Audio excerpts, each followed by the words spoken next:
Alright guys, that's enough for the intro, man. I had to play that song because it's one of my all-time favorite songs. Love Walks In by Van Halen, or Van Hagar, whatever you want to say. You know what the badass about this song is? Everybody thinks Eddie plays the solo on this. No. It's Sammy himself. So anyway, you might say, hey, Lockdown, why the hell are you playing Love Walks In for an alien podcast? Well, did you listen to the lyrics?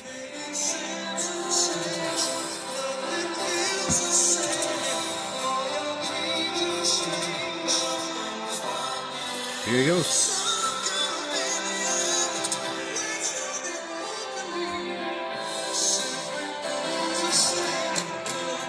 Walking in.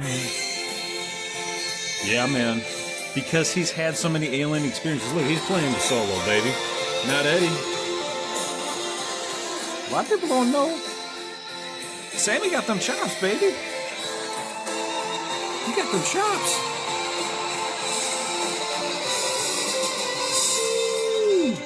Ooh, that's sweet like mama's milk, baby. I love it. I love it. Welcome back to Lockdown Universe, home of the bizarre, peculiar, and unheard of stories of UFO legend and paranormal lore. I'm happy you guys have come back. We're going to talk to you tonight about aliens. That's what we do, baby. That's what we do here. And I've got an amazing book that has sat on my shelf for quite some time. I had a family bookstore, and I took this off the shelf. It's called Keepers of the Guardian. Keepers of the Guardian. Jesus. Keepers of the Garden. Okay? And Keepers of the Garden just has this humongous UFO on the outside of it. If you're watching this podcast, you'll see it. I'm holding it right up. And it's written by Dolores Cannon. Now, that name might sound familiar, but you might not know who she is. Okay? So I'm gonna go through a story in this book that is from one of her hypnotic regressions with an individual who they later uncovered through hypnotic regression that they were able to go back through their life and then back before life and then back to another life which was not here on Earth. So we're going to get into it. It's awesome. So who is Dolores Cannon? Well, Dolores Cannon, just so you guys know, was born in 1931 in St. Louis, Missouri. She was educated and lived in Missouri until her marriage in 1951 to a Navy man. She spent over the next 20 years traveling all over the world, living the typical Navy life, and raised her family. In 1968, she had her first exposure to reincarnation via hypnotic regression when her husband, who was an amateur hypnotist, stumbled across the past life of a woman he was working with who had a weight problem, and at the time the past life subject was just too unorthodox and too very few people were into it. So he just kind of kept himself quiet and kept to himself. So, but it sparked his interest, right? It was something of interest to her as well. So what did they do? They explored it like anybody would normally do. So in 1970, her husband was discharged as a disabled veteran. They retired to the hills of Arkansas. She then began her writing career and began selling articles to various magazines and newspapers.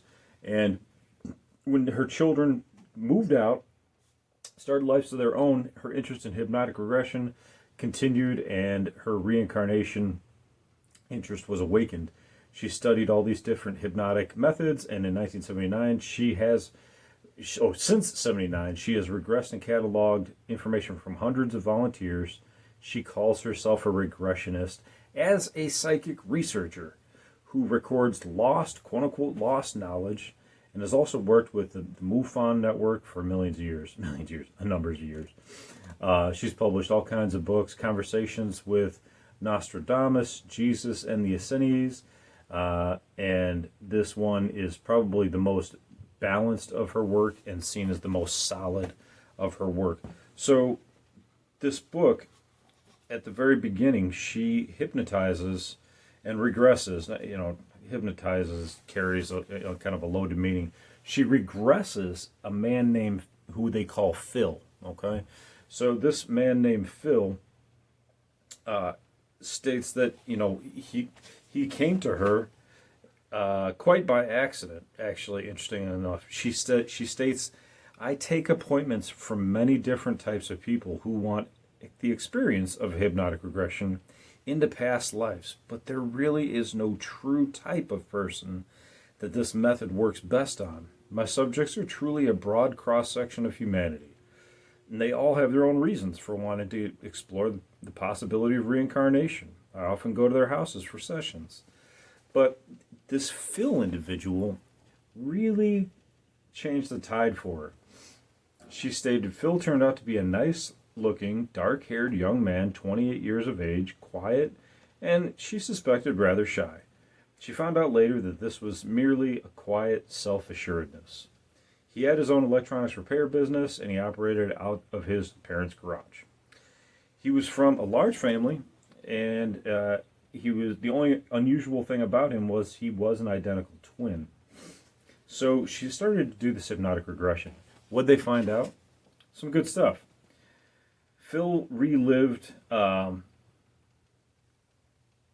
very interesting life on another planet, but they didn't find that out at first, okay? So they found out that he just lived kind of like an average boring life before this one, and then they went back before that. And this is where they started to find out a little bit more about going down the elevator. Kind of like following Alice down the rabbit hole, right? So actually 3 lifetimes went by that they regressed through before they got to the one on another planet. One life was in Germany, another life in South America, and another life was lived as a woman, actually. So what she normally would do is have people be regressed down through an elevator, kind of using that as a visualization exercise to achieve deep hypnosis.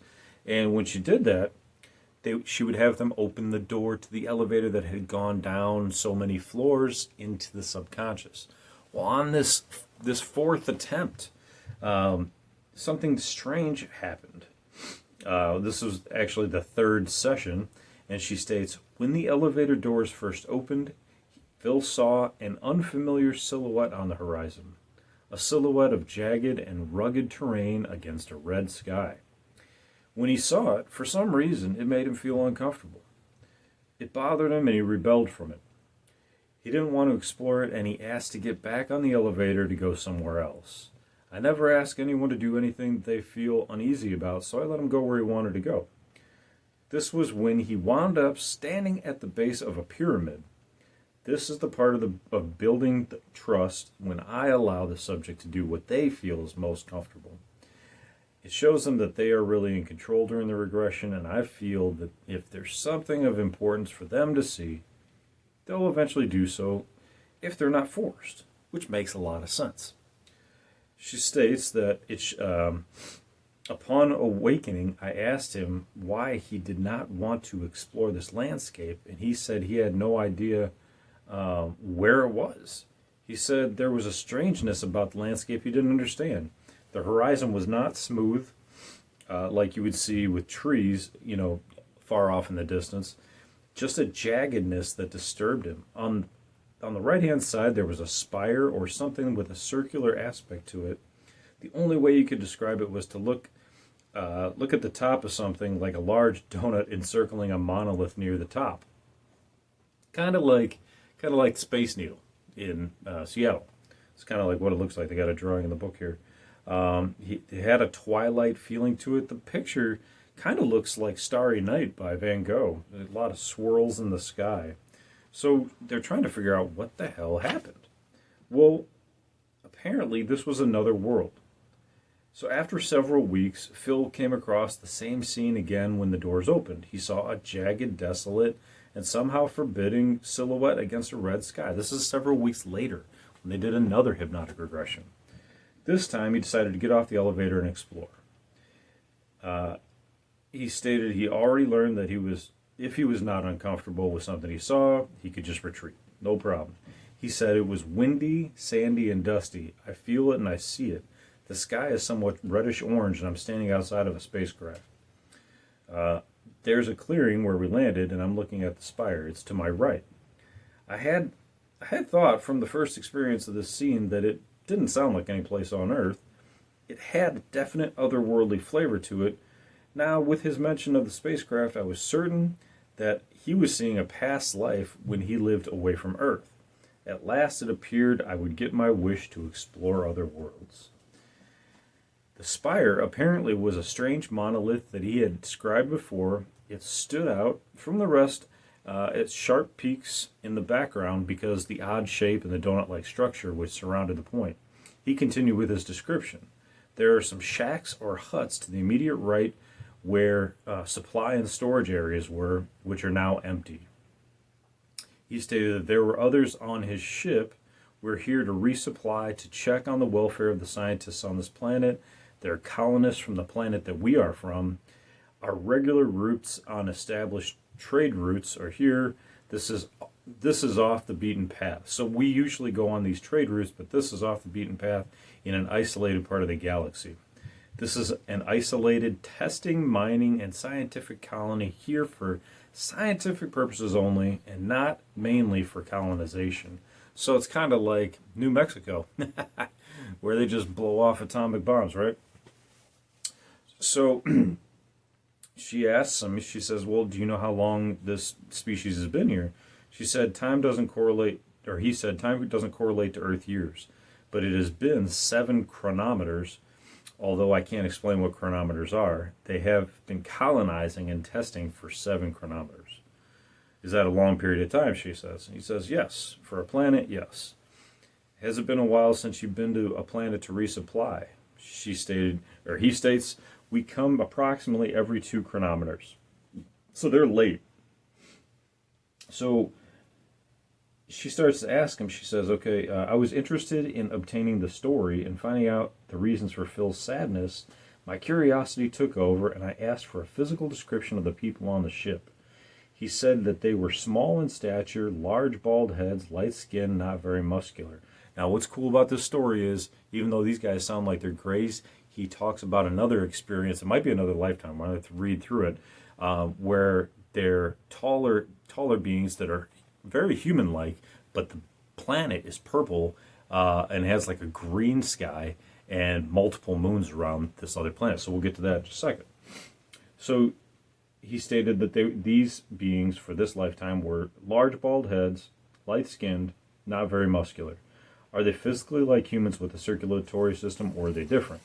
He says they're similar. They have 2 arms, 2 legs, ears, eyes, nose, and a mouth.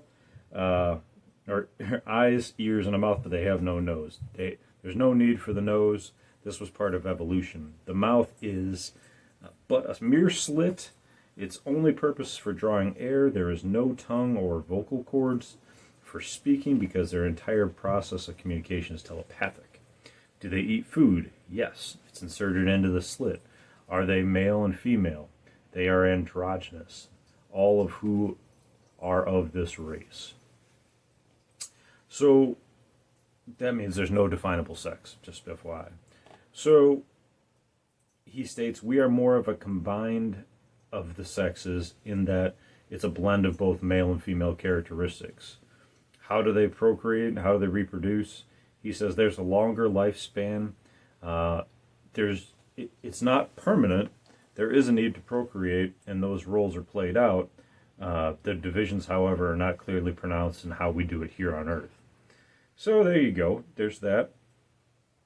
So the question is, why are they on this planet? He said all of the scientists are actually buried in the ground. There was a total of 12 who are all now, except for 1, buried. The last survivor took the duty of burying the others.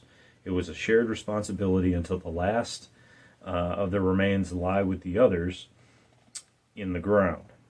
Do you know what happened to these people? He says, yes, the monolith, the spire, contained the telepathic records of what occurred here. They died of starvation and thirst, and its equivalent, a very slow and painful death. Was the reason for his former reluctance to look at the end of this experience the reason he had reluctance? And she's talking about Phil there. Of course, it kind of sounds about right. So she asked him, didn't they have food on this planet or in this outpost? And they did, but there was nothing on the planet itself to support natural growth. So they were just relying on what they could bring to this planet. Now it gets a little bit more detailed, and let's move forward on it. All right, so here's where it starts to get good. We're in chapter 4. She says, I knew we were making progress when he had been able to relive the life of a crewman that visited the planet of a lost colony. He finally was allowing some of these buried memories to resurface. His subconscious was seeing that no harm was being done, and the information had come fast and furious. It was as though the barriers were being torn down, and he could hardly wait to tell me everything. So now they go back. He's standing outside the city again. There's a green grass that he can see in a short distance into a city. There's a downtown and a living area in this city. I have lived here before, many times in another existence. Now that's really interesting, because that's saying that we can live on Earth many times, and then we can also live on other planets many times. He says, the buildings are circular towers. This is the general structure and architecture of the city. But all of the sizes are different, in differing heights. And they're connected laterally in places. I'm not sure exactly what that means. They have windows on the sides at different levels. All are round and grouped in clusters, but buildings are not all alike. Some are warehouses or storage areas, and these are squat and round. So there's like basically a bunch of like I don't know what you call them, like basketball arenas from the top, right? A bunch of circular buildings that are smaller in diameter or larger in diameter. The taller ones are dwellings for inhabitants. The exteriors are made of silver metal, which has been mined on the planet. It is not the metal silver, but it's silver in appearance. It has a shimmering color, which shines and reflects in the sunlight. When it is purified to the level it is used for construction, it is malleable, it's easy to shape, and they can work with it even in the atmosphere or at room temperature. Does it have a counterpart on Earth? Dolores asks, and Phil says aluminum would be a component of this metal. However, there's other contingents that are in it. And so she asks him, she says, since he could describe the building so well, it's time to find out more about the planet. She asked if it had a sun. He said, yes, it does. It's much like the planet here, in fact. Not so many hills, there's plains. For the most part, there's level plains. And the planet's birth was not near as violent as Earth's. We're a two-moon planet. The sky has a greenish tinge, much like Earth has a bluish tinge. What would you like better, green or blue? I think I'd go blue. Has the opportunity to turn into purple at twilight, and I like that. There is water and wind and plants and trees, similar to Earth. And a social structure we would call the inhabitants human. Technically, they are of the human race, which is something that we hear about from a lot of other insiders, is that there's a lot of other human races out there. They just don't look exactly like the humans here on the planet. They might have swirls in their eyes or, some other small difference, but for the most part, by and large, they're very human-like. He states that technically they are the human race. They are terrestrials. In other words, they are beings of the physical nature instead of spirit or energy nature. These are physical beings incarnate in physical body in this physical planet. They walk upright and they have the same or similar circulatory respiratory systems. They have 2 arms, 2 legs, and hands with five fingers, right? 5 toes, very similar to human beings on the planet, except, he says, with elongated, slender fingers by our standards. Their packaging is a little different, he says, quote unquote. Their bodies are tall and slender and bald with somewhat pointed ears. Like Spock's, eh? All right, very good. They have shimmering skin. Ooh, they must be fans of Twilight, right? The Twilight vampires had shiny skin, shimmery skin. Somewhat leathery or tough textured by human standards. Very supple and pliable. The color is very light in nature, very light and shimmery. They have a much greater brain capacity, so their foreheads and upper head or cranial area is exaggerated by human standards. This is owing to their increased mental capacity. The eyes are very round, set close together, and they're very good in the darkness. Most of the time they have brown eyes, he states. She asks them, how do the people communicate? How do they speak? This is where it gets interesting for this species, because he states, Phil says, there are words for emphasis or connotation, but the majority of the communication is mental. Actually, empathic would be a more accurate term. It's like setting up vibrations in each other, a ringing feeling which many people nowadays on Earth are beginning to instill in themselves. This book was published in 1993, so she gathered this information prior to 93, and they're already stating in the 90s, early 90s, probably late 80s, that people were starting to instill this vibration in themselves. They were already doing out-of-body experiments in the 80s and before, so this stuff has been around a long time. He states that these people are very telepathic and very aware in all senses, especially touch. Do you mean their hands are sensitive? Dolores says, and Phil says yes. And not only their hands, but their entire body is very sensitive. The skin area as a whole is more sensitive than human standards. More so in the hands, for the areas are directors of energies. So energy is directed through and received in the hands. Have you ever felt a calmness come over you when someone who's calm touches you? When someone who's caring touches you? Even on the hand, on the head, on your back? You get that energy. If someone is anxious, angry, agitated, or scared, and they touch you, you're going to feel that too. Humans have these capabilities. We just choose to ignore them because we're so focused on what's coming out of people's mouths that we're not in tune with what's the energy around a person and coming out of their hands. So many things, including healing, communication, manifestation, or physical movement, were all communicated through the hands. Many censoring perceptions are sensed with energy through the hands. Dolores says, you said communication with the hands. Do you mean their mental communication is directed through the hands? And he said, he said, not so, for this is telepathic in nature and emanates from within the head. However, sensing at a distance can be accomplished through the hands. There is an ability to move things at a distance with the energy directed through the hands, a manifestation of movement, like telekinesis. So apparently this species can do telekinesis as well through the hands, not through the head, but through the hands, almost as though they're their own instruments. It is accomplished over a large area or long distances, and Phil says it can be accomplished most readily in the immediate area. However, with the proper training and attunement, this could be accomplished through great distances, even stellar distances from off-planet. That's mind-blowing right there. I'm really impressed with that. Stellar distances off-planet. See, this is what blows my mind is where, I've done so many podcasts about Uri Geller or about these telekinetic individuals or, these people, in Russia, they had Nina Kulagina, who could move things underneath tables and underneath glass enclosures. She could move matches. She could move match boxes. She could move all kinds of things.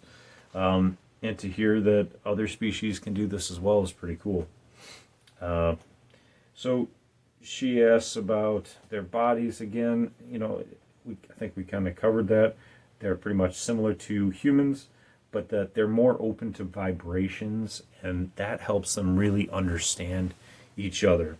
And it's funny because she states this was a rather difficult concept to understand. Apparently they had a psychic awareness that would allow them to perceive the truth about anything. There would be no pretenses or facades. In dealings with these type of people, the main requirement would be total honesty. I think that'd be really challenging for humans. We would have a tough time with that. That's where we need to get over. That's what we need to get over to get to this level. She states there would be no way to hide anything. This would be intimidating to us because we're not used to someone knowing every innermost thought. Human beings would surely consider something like this a definite threat, or someone like this a definite threat. Our defensive attitudes have been integrated into our genes from our primeval ancestors. It would be very difficult character trait to unlearn. So she states, how long do they live? How long do they live? 120 years on average, but some much longer, some much shorter. Disease is still prevalent, although not near the extent on Earth. The process of selective breeding has ensured that the race has become close to its physical limits as far as health or evolution is concerned. And Dolores asks him, well, when the body ages, are there changes that take place in the outward physical appearance? Yep, just like humans, wrinkles, sags, bones lose calcium, forms of arthritis. The gravity there on that planet is 1/6 of what the Earth's gravity is. I don't know can't remember what the moon's is, 1/8 or something like that. If it was 1/8, you'd think they'd just like fly off the moon. Maybe it was a little bit heavier than that, but it always seemed like it was 1/8 to me. But anyway, 1/6 would still be nice, man. You'd feel awesome. But I think it would also, lend itself to you being taller because there's less gravity pulling us down. So we're probably stronger, but I think less gravity would be kind of nice. So he states that there was a disease which was picked up on a planet that was being explored and colonized. We had no biological defenses to, and a good 1/3 of the population to 1/4 would be more accurate. 1/4 of the population died in a horrible death because of this simple carelessness and inattention to details. It should be a lesson for everyone. It was isolated. It was a germ that had grown on another planet under a sun which had a different light spectrum or light output, and the germ was undetected, very virulent, and very potent to the physical systems of any visitors. Interesting, right? So what they're saying here is that the sun really had an effect on the creation of germs on that planet. It's very true, because even with like coronavirus, they were talking, the scientists that were, real scientists were talking about the fact that, coronavirus would be killed if it was out in the sun for too long. Any virus gets killed if it's out in the sun for too long. Sunlight kills a lot of bacteria and a lot of viruses. But if you're in a different light system, you're in a different sun system, solar system, you're going to have different bacteria, different viruses. That's why we have all these decontamination protocols. But generally speaking, he states that they still have hospitals, they use medicine, so they still have that. Do you use such things as inoculations against disease? He says, yes, even as we were here, you would know them on the planet. Shots would be a rough analogy. The exact delivery would be a little bit different, but it's basically the same thing. Do they practice things like transplanting of organs? No, this is not done. This is an area which has been not undertaken. I don't know if it's technically impossible. I wouldn't think it would be morally impossible. It's simply not done. What about using artificial organs, she says?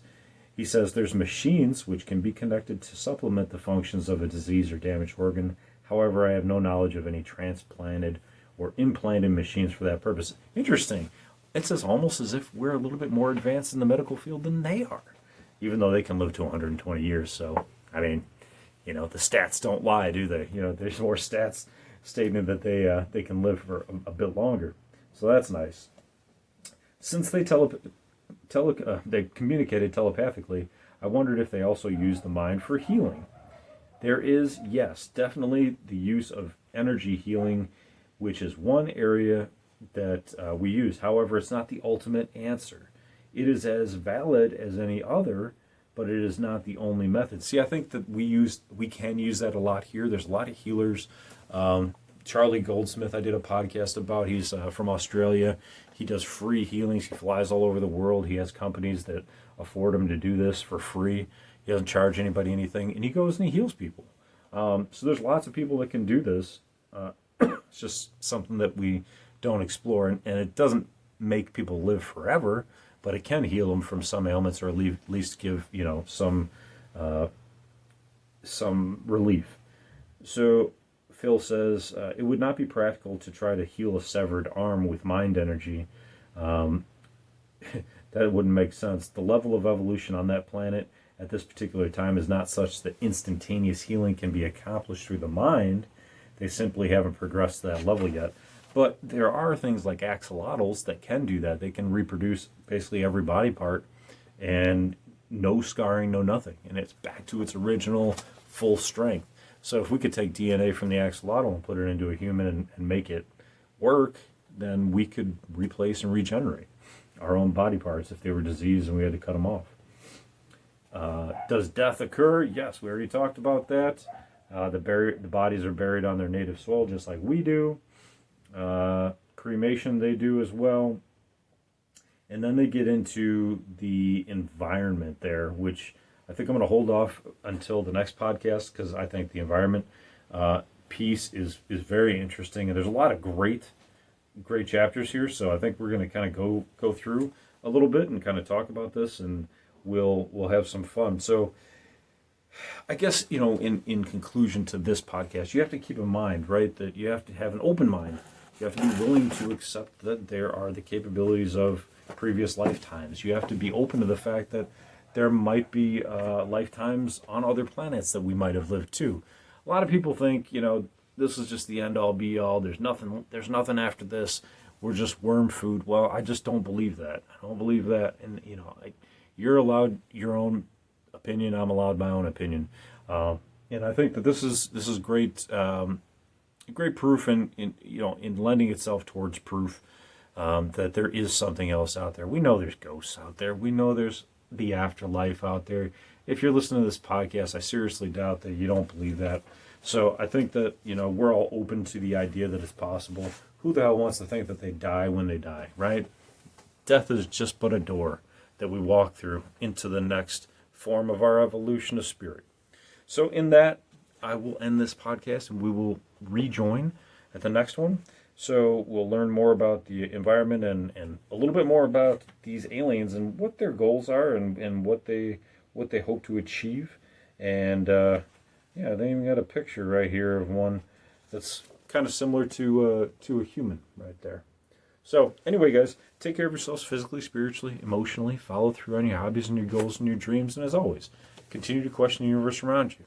Until next time, guys, take care. Lockdown Universe out. Peace.